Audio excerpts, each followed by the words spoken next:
If you're a storyboard artist or a concept artist, the chances are when you start a new job in Photoshop, you don't want a straight white canvas.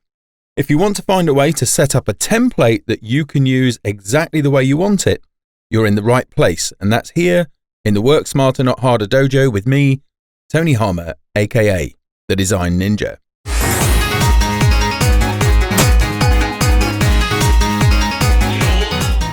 Okay, so here in Photoshop, I'm going to create a new document, and typically I work with 1080p when I'm working.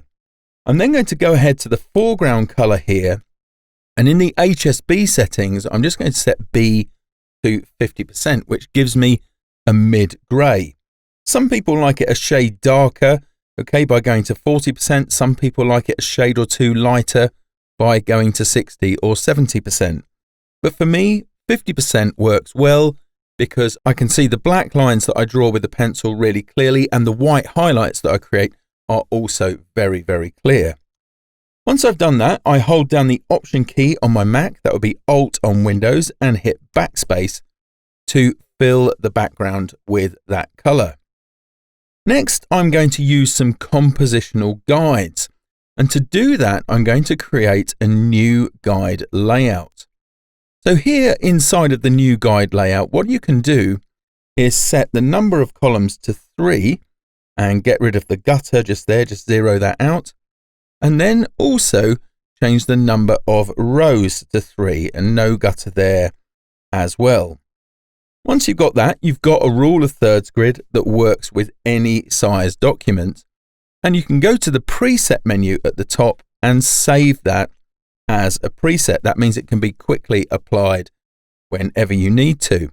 Now you can see that I've actually already done that. In fact, it was in an earlier tutorial where I've created a rule of thirds grid and I apply that.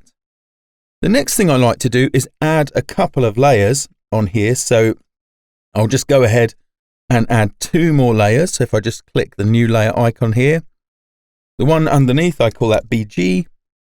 Okay, and the one above, I call that draw.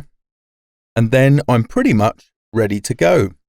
So I simply save this as a new Photoshop document. So what I'm going to do is change the name of this, of course, to 1080p template, like so, and I'll save that onto my desktop. Once I've done that, maximize compatibility is always a good idea, by the way. I'm going to go to the Finder here and I'll create a new Finder window and onto my desktop, and you'll see there is my template, but it's not truly a template just yet. What I need to do is to actually change the suffix from PSD to PSDT, there like so, and it now becomes a template. That means if I double click on it, it will create me a new document that is set up exactly the way I want it. And you can see here it's called psdt.psd. So it's not damaging the original template. And it's that easy. You can now start drawing and just know that you can double click and get a document exactly the way you want it. We're done for now. I'll see you next time here in the Work Smarter Not Harder dojo. See ya.